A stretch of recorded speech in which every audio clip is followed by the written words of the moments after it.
What's up, guys? We're back for another one. On this episode, I just kind of want to go over a little bit of the adjustments and stuff that I made in between rounds of the car and kind of explain to you why I made those adjustments. I felt bad because I honestly wanted to do a little bit more video and bring you a little bit more depth into the adjustments that I was making as I progressed or as we raced and as the track came around and what adjustments we had to make. But unfortunately, with worrying about copyright and then time and then also having a little problem with the camera, I wasn't able to provide that for y'all. So I kind of felt bad. So in this episode, what I like to do is kind of jump into a little bit of the details of what adjustments I made and why. So let's get the thing started.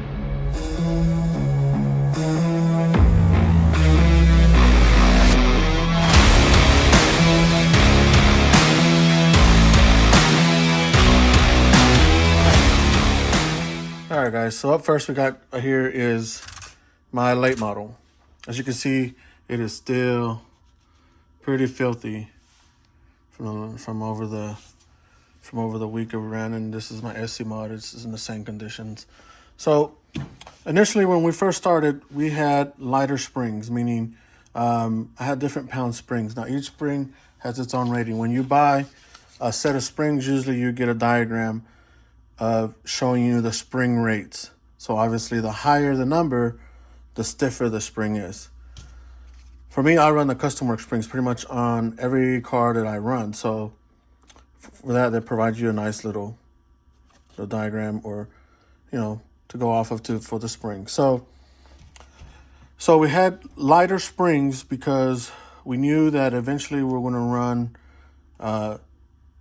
loose conditions, and pretty much overall, it's kind of like a neutral setting.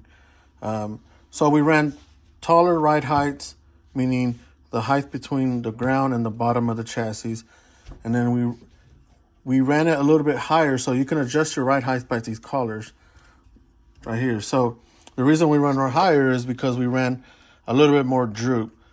Droop meaning is how much the arms come down, if you can see there and in the rear. Now, droop can be a good tuning option because what it does is allow the transfer of weight for the car. So if you want more rear traction in the rear, you can allow this shock to droop more, and it allows the car to plant. Steering, same thing. Going to the corner when it goes is allows the rear wheels or the rear suspension to go up forward, pretty much throwing the weight forward on these cars. Same thing. It's the same thing for this car. This car is just a little bit larger than this car. So as the day progressed, as we started, the car was good, but it's when you run loose dirt, it's kind of hard to tell because it's the ground is so fluffy, and it's got a little bit more slip. It's not that much traction as it would later on in the track. Right off the bat, I noticed that the car felt like it was like on top of the track. It felt real skatey, and I compared my car to one of the other racers, and their car felt a whole lot heavier than mine. Now I remember when I said about these cars that I have, they're a whole lot lighter than some of my other cars. But the problem with that is that sometimes they're too light. But the good thing about that is that if you need to add weight, you can add the weight where you want to. Let me show you. All right, so this car is a conversion car. It's pretty much off of a stadium truck, and all you did is take the rear suspension and the front suspension and put it on one of these custom chassis. The problem with those is that these cars are overall already heavy. With a purpose-built car like this, they're light, but the good thing about that is you can add the weight where you want to. As in these are just heavy, and then you just add more weight on top of another heavy car. So what I did in the kit, they provide you with this plate. And then just adding this plate by itself, it may not look like much. It's 1.75 ounces. It made a big difference. But also, since the car already naturally has a lot of steering, I wanted to go ahead and add some weight a little bit further to the back so it gives it a little bit more bite to the rear. So everything was good. Car felt better. As we ran later in the track, obviously, as you run more and more cars, the track starts to develop, a little bit more traction. It starts to pack in. So then the car starts handling different. Well, although the weight made it more stable, the car still had the tendency of just kind of, now that the traction was coming up, it was like a boat. It was kind of, so my good friend Robert and his dad, they were also experiencing problems. And like I said, these cars have naturally a lot of steering. So with the advice from from Custom Works, they were given a setup which they pretty much stiffen the car completely, which allows it to be more stable. So usually I like to run matching pairs of springs up front, and I know they do too, but this is a setup coming up from the Custom Works guy and the recommendation. So what I did to save time, I just literally mimicked the setup. Limited the amount of droop in the rear, so it allowed to take some of the steering away from the front to calm it down. And then we kept the droop in the rear. This car right here, we ran this car later, so we'll get to that here in a little bit. So another deal that once we started running, it was good. It was better. Obviously, once I was used to the car handling a way, now that it actually did what it was supposed to, I had to relearn how to drive the car. So that takes a little bit of time, especially when you haven't raced in a while. But ultimately made it better. Now, towards the mains, the track. Now, I ran these tires pretty much the whole week, including these.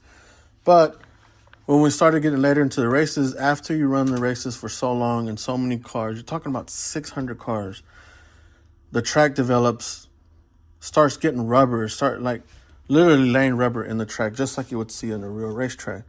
So obviously the car starts to get more aggressive.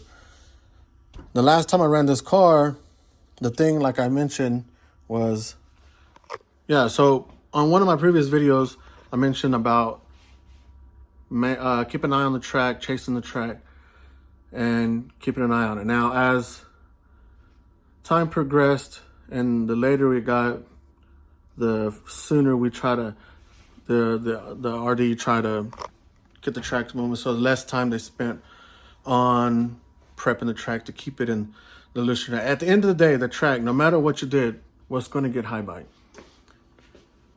So when you get to high bite status, that means it's guaranteed pretty much 100% traction. And trying to get the cars, and the object of the game is, obviously the race, especially in dirt oval, is not only to go fast in a straightaway, but also try to make the turn as fast as you can. And that starts creating problems when it comes to center of gravity and traction rolling. Let's dive into that. So, like I said, you start getting a bunch of problems with just guaranteed traction, where pretty much the car makes a turn and it just tips over. Center of gravity has a lot to do with it, but also traction. You got to take traction away from it. That's where you pretty much, the higher the traction, the stiffer the car. We already had stiffened the car. Now springs stiffen the car automatically 100%, but you're still going to have movement. So you can control how fast the car reacts by the fluid. And that's another video that we can get into. So when it comes to time, you got to understand that I pretty much took these cars apart to adjust every single aspect of this car, which is more than just dialing these deals. Took apart the shocks and put different fluids in them. I was running 35 weight fluid, and then I saw that my race was going to be towards the end of the class, that I knew that it was going to be high bite. So I quickly ran over there and I changed these to 50 weight. So now we still got the same stiffness, but now we're slowing the car down. Another thing that you can do, which it's a whole different ordeal, is this camber link. I lengthened this camber link, which also slows the rotation of that car. And another biggest deal that I did was I lowered this car as much as I could. Obviously, there's only so much you can do before your body starts rubbing. But if you look at this side, is actually lower than this side. So I naturally kept the car at that rate. Now, because we're only making left turns, we can get away with that. And that's why I say that in dirt oval, each tire, each corner has a key aspect of how the car is going to react in different conditions. Overall, the best practice is to keep your car overall balanced. Same springs. Every time you change a spring, if you go from a lighter spring to a heavier spring, the car naturally is going to be higher. So that's where your setup board comes in. Get your setup board. After you put your springs on, you put your battery in it because you want to have the weight it's going to have in race condition. Push it down a little bit, and then you recheck your ride heights, and you want to keep it as stable as possible. That's pretty much a ritual that you have to keep every time you make adjustments to these springs, is always maintain your ride heights, because you change this spring, it might wedge it up this way. You change this and wedge it, the car is just going to be out of balance. So yeah, so another quick deal that we can get into is the camber. So from loose dirt to high bite, this is set at a negative 2 degrees this way, and this one is a +1. So as you make your turn, the car naturally is going to lay over, and you want full patch, full even as much as possible to stay. So if you can see that, pretty much worn in the center. Now, as it progressively gets higher bite, we'll go ahead and increase this another degree. So right now I'm at -3, and I'll still leave this at +1. So yeah, so that's pretty much what I did. Unfortunately, running a pin tire on a high bite setup it's not necessarily what that tire was meant to run on, but eventually, even though you would think, oh, well, it wore out, so I'm pretty sure the traction went away. No, it actually makes it worse, because now you went from only having contact on the edge of the pins to now having full contact on full rubber.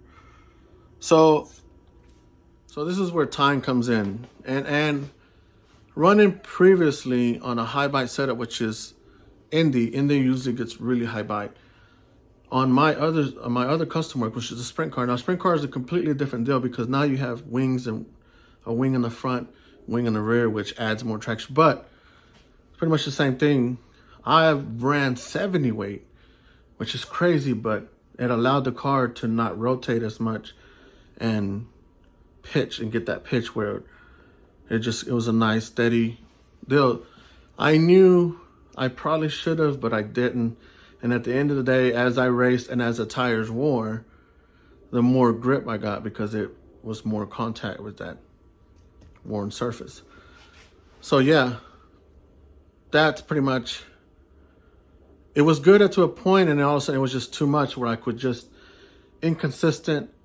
And it gets to a point where you get to the high bite status that, unfortunately, the passing groove and the running groove is really narrow, pretty much like a car and a half. So when you start struggling like that, and maybe other ones got their cars set up on point, and some people may be able to, you start being in the way, and you try to move up a little bit. You get out of that groove, that right side tire, especially the right rear, gets in that slick stuff, spin out. So it really becomes kind of miserable, and it's just, it is what it is. That's why you really have to be on top of your game when it comes to setup. So I want you to understand 3 cars that I rebuilt, and then I switched back to my cars, in which I said that was my biggest mistake, and that's all on me. Everything is on me, because I knew better, and I even told you all about it, and I still did it. It came back to bite me. And at the end of the day, it was all good. So when it came to the SC mod was the last one that I raced. I literally finished my cars right before I had to go back up there to go get tech in and race. So it was like boom, boom, boom, like this all week. So yeah, it was kind of difficult. So on the SE mod, let's get into it. All right, old SE mod. This is my personal SE mod, the car that I should have stuck with. This is the car that got me into the A main last year. I just don't even know why. This is an ERC, and then ERC not being in the dirt oval game anymore, I really wanted to consider my options, but obviously it was the wrong time. When I got this car ready, I just transferred everything over. Obviously, I told you we burnt a motor up. So this is actually Kevin's dad's motor he let me borrow. We changed everything over to the other car, then we ran it, then we went back to this car, so I had to transfer motor. It already had a steering system, but the steering had went out on previous tests, so I had to redo this. I found a bulkhead broken in here, so I had to disassemble the whole front end, put it together, and then after you put it together, you go back and check your setups and everything. So I was able to run with the springs that I had. I believe I had a red, yellow, green, purple. So pretty much a basic that I always run, and it worked great. The next time I ran it, it was a high bite situation the last 2 times. So what I did was the quickest thing that I could do with time being available, me and Kevin talked about it and we went over it. SE mod is our favorite class. So we know it very well. We know what this car was going to do and capable of doing. So what we did for a quick fix, we went 2 pounds up stiffer on all the way around, lowered the car, gave it another degree of camber, and then we sent it. Car was perfect. There was no reason why I couldn't make it into the A main other than a couple of issues with, would you say, I guess rubbing racing. And I did mess up myself. And like you see, this tire is worn out. So as soon as it got in some of the loose stuff, it was a handful. Another thing we figured out, which we can get into later, is ESC settings when it comes to drag brake, which is completely another different tuning option that we will jump into. But unfortunately, we didn't make it. We finished 3rd in the B main, which was 1 short of the transfer to the A, which would have been awesome. But it is what it is. It was a tough week, and we did the best that we can. So yeah, it was a tough week. Really kicked myself in the butt for just trying to run different cars when I shouldn't have, but it's all good. It's part of the experience, something that you just live and learn and go forward. That's why I'm ready to go to another race to redeem myself, to get a little bit more confidence, knowing that we can do better. But at the same time, it is. We were racing against the best of the best out there. And some, we're average, but just like myself, but we're out there trying to make it. So yeah, so that's my little quick rundown of what I did and why I did them. Now, I would really like to get into more specific. Try to keep these videos shorter and shorter. So like that, because I like watching YouTube, and then I like to watch visual tutorials and stuff. And before I do them, I want to get all my facts straight. So we'll dive further into that. Like I said, we'll split this up in the playlist as an RC Tech or something, but let me know what it is that you want to know. Obviously, we did get a request about motors, and I will go over that on my next video and tell you why we changed motors or what motors you can run and why. Quick explanation of what I know. So yeah, so let me know what you think about the videos like this. Obviously, I would have liked to done this in between rounds, but this is where we're at, and we can still learn a lot here in the bench and go from there. But I would like to show you next time the car running, coming in, but that's for next time. But for now, we're gonna stick to the bench, try to get ready. We got 2 cars to clean up so we can get back to the owners, and then we're gonna try to find some more races and go further. But in between, we're gonna try to do some of this setup stuff. If you like that, let me know.